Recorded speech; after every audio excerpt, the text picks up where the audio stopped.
Weeks had passed without any sign of the Empire's monstrous enemies. Rain poured down. The dead city remained black, sticky, and silent. "The giant is dead," many Torth assured each other. "There is no way he could have survived." With his chest punctured, a deadly wound. "And his powers deactivated."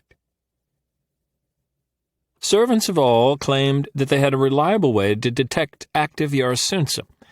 It involved global electromagnetic activity, wind patterns, and some secret mojo that no one dared quiz the highest ranks about. However, the servants also claimed that the Torth homeworld threw off false positive signals. The entire planet strobed with Yarsunsa indicators, so they could not determine whether the giant was alive or dead. They were just guessing. The upward governess did not trust guesswork. What if the betrayer and the giant stumbled upon a secret cache of medical supplies, or whatever had sustained Jonathan Stead when he'd hidden in the dead city? "The betrayer is surely dead," her audience crooned to her. "You are safe on a sunny planet, probably making yet another error in judgment." The upward governess could not deny that she had made a blunder. Yes, fine. The enemies had escaped her home planet thanks to her own lapse in good judgment about Yellow Thomas, who had become the betrayer. At the very least, she probably should have installed spy cameras in his suite in order to guard against a potential betrayal.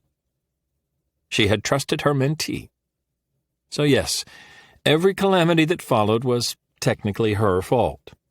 The megacosm was rife with replays of brave Torth military ranks dying in battle against the giant. Those death scenes were finally losing popularity in favor of fresher news stories such as the upcoming invasion of Earth. But still, "We are vigilant," her inner audience harmonized. "We have this handled. Enjoy your frosted fruitcakes." The Torth majority figured they had indulged the upward governess a little bit too much. Very few Torth owned as much as she did: an indoor lake, a 3-story aquarium, a menagerie, a biological museum, as well as hundreds of gardens and immersion holograph decks. What most of them failed to take into account were tranquility meshes. The upward governess never impeded her own processing speed, so she soothed away her problematic, illegal emotions through unconventional methods. She used environment and food as therapy. She tapped her data tablet to release a stream of alien brine shrimp into her aquarium. As she watched her bony-plated eels feed, her inner critic seemed a little less relevant. If the betrayer was dead, then how had he managed to visit the upward governess in the megacosm for a few fleeting milliseconds? That had occurred days after his disappearance in the dead city. There was no way she had misidentified his gargantuan mind with its primitive oddnesses. He had been imprisoned, she was sure of it. But he wasn't in the isolatorium. So much time had passed since then, one might reasonably assume that he had died. Why else had he quit trying to ascend? Even though the majority rejected him, he would not have given up. Anyone sane would have kept at it.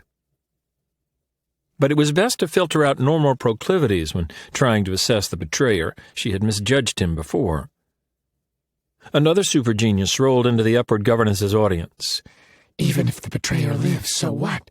He must have run out of medicine. He is surely dying by now."